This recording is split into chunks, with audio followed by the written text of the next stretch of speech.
दरअसल बहादुरी और बुद्धिमानी में बड़ा बारीक फर्क होता है। कांग्रेस को जोड़कर अखिलेश ने इसे अपनी ताकत समझा, लेकिन ये गले में पत्थर बांधकर तैरने वाला फैसला साबित हुआ और इसका फायदा मोदी उठा ले गए। आप मुझे बताइए, ये हमारे समाजवादी, बहुजन समाज और कांग्रेस, सपा, बसपा और कांग्रेस, ये हमेशा एक दूसरे के खिलाफ बोलते हैं कि नहीं बोलते हैं? एक दूसरे की धज्जियां उड़ा देते कि नहीं उड़ा देते हैं? 27 साल यूपी बिहार कहते थे कि नहीं कहते थे? बहन जी भतीजे को जितने सुना सकती है सुनाती है कि नहीं सुनाती है? भतीजा बुआ जी को सुनाता कि नहीं? ये तीनों इकट्ठे हो गए। अखिलेश का चुनावी नारा था कि काम बोलता है। चुनाव जीतने में नेता का बयान भी बहुत काम आता है। प्रधानमंत्री ने अखिलेश के नारे की हवा एक लाइन में निकाल दी। जब हम देश के लिए सोचते हैं, सपा सरकार कह रही है काम बोलता है,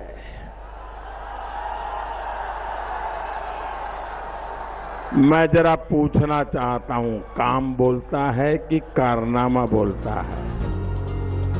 मोदी इतने पर भी नहीं रुके। छोटे छोटे मुद्दों को बड़े फलक पर उछालकर अखिलेश सरकार के लिए मुश्किलों का पहाड़ खड़ा कर दिया। बयान ऐसा सधा हुआ कि विकास के खाके में भी फिट बैठे और ध्रुवीकरण के लिए भी मुफीद हो। भाइयों बहनों, गांव में अगर कब्रिस्तान बनता है तो गांव में स्मशान भी बनना चाहिए। अगर रमजान में बिजली मिलती है तो दिवाली में भी बिजली मिलनी चाहिए। अगर होली पे बिजली मिलती है तो ईद पर भी बिजली मिलनी चाहिए। भेदभाव नहीं होना चाहिए। चुनाव में मोदी पर विरोधियों ने कम प्रहार नहीं किया, लेकिन खुद पर हमले को भी मोदी ने अपना हथियार बना लिया। हमारे साथियों ने कभी कभी टीवी देखा होगा, क्या एक गधे का विज्ञापन आता है। बताओ गरीब लोगों, किसान भाइयों, एक गधे का ज्ञापन आता है, विज्ञापन। हम तो इस सदी के बड़े महानायक से कहेंगे कि अब आप गुजरात के गधों का प्रचार मत करिए। लेकिन अखिलेश जी, आपको पता नहीं है, गधा भी हमें प्रेरणा देता है।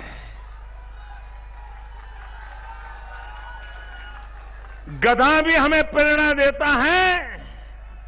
अगर दिल दिमाग साफ हो तो प्रेरणा ले भी सकते हैं।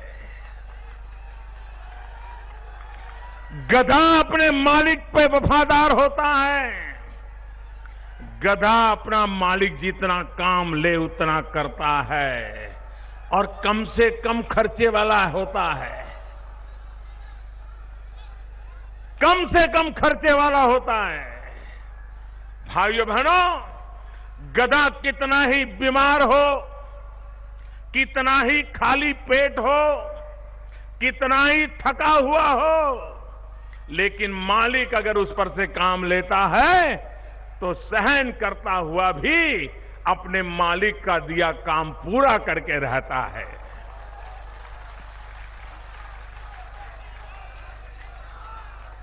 अखिलेश जी, ये 125 करोड़ देशवासी मेरे मालिक हैं। वो मुझसे जितना काम लेते हैं मैं करता हूं, बिना छुट्टी लिए करता हूं। थक जाऊं तो भी करता हूं, कभी भूखा रहा तो भी करता हूं, क्योंकि गधे से प्रेरणा लेता हूं और बड़े गर्व से लेता हूं, ताकि इन 125 करोड़ मेरे देशवासियों के लिए गधे से भी ज्यादा मजदूरी करके उनके लिए काम आओ, इस गौरव के साथ काम करता हूं।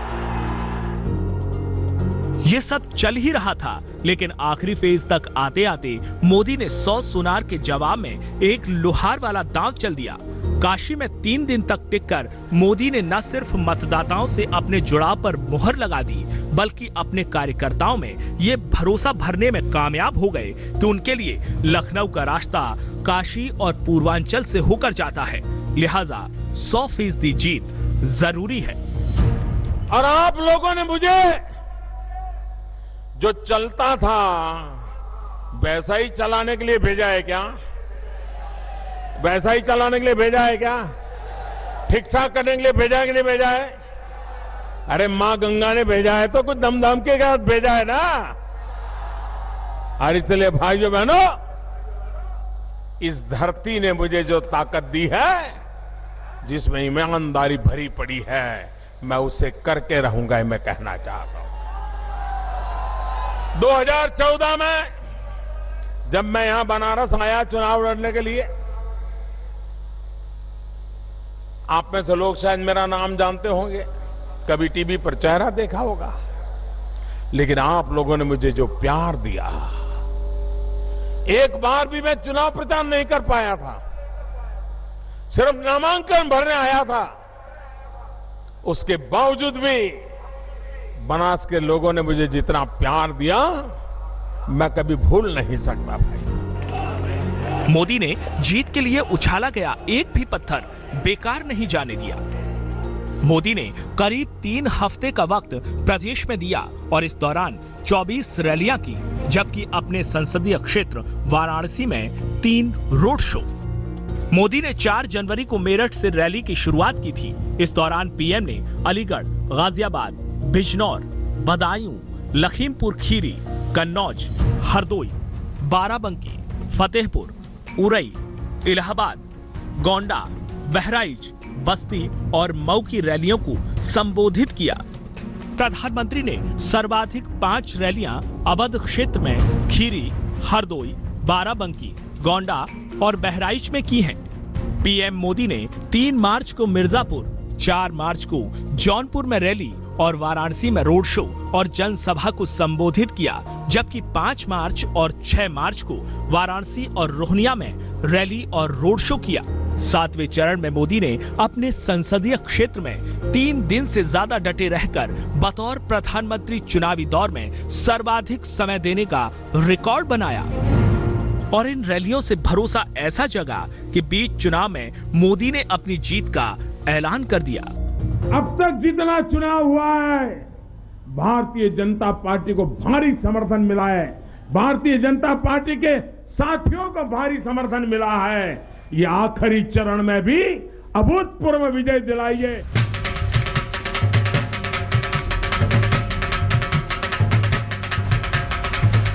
उत्तर प्रदेश की जनता ने ऐसा प्रचंड बहुमत बीजेपी को दे दिया, जैसा 40 साल में पहले कभी नहीं मिला था। साफ है कि मोदी की तूती लोगों के सिर चढ़कर बोली। ये जलवा उसी तरह का है जैसा 2014 के लोकसभा चुनावों में हुआ, जिस यूपी ने 2009 में बीजेपी को 10 सीटों पर समेट दिया था। उसने अपने सहयोगी दलों के साथ 80 में से 73 सीटें जीत ली। इस जीत ने मोदी के लिए बहुमत के साथ प्रधानमंत्री बनने का रास्ता साफ कर दिया और ये भी कि देश को एक मेहनतकश प्रधानमंत्री मिलने वाला है। अब तो प्रधानमंत्री की मेहनत देश विदेश में रंग लाने लगी। अमेरिका के पूर्व राष्ट्रपति बराक ओबामा ने प्रधानमंत्री मोदी के काम करने के तरीके को देखकर मैन ऑफ द एक्शन का खिताब दे दिया, तो दूसरे कई देशों के नेता इनके कायल हो गए। Mr. Speaker, the Prime Minister of the Republic of India. अमेरिकी सीनेट में मोदी का जलवा देखकर दुनिया को लग गया कि भारत एक नए किस्म का नेतृत्व देख रहा है। India lives as one. India grows as one. Modi ने दुनिया के सामने हर उस मुद्दे को उठाया जो भारत की पहचान और फायदे से जुड़ा हो। संयुक्त अरब अमीरात से ऐसा समझौता किया कि हिंदुस्तान के दुश्मन नंबर 1 दाऊद इब्राहिम की संपत्ति सीज होने लगी। अमीरात और भारत की तरफ से आतंकवाद के खिलाफ दो टूक शब्दों में, बिना लाग लपेट और किसी की परवाह किए बिना साफ साफ शब्दों में संकेत दे दिए गए।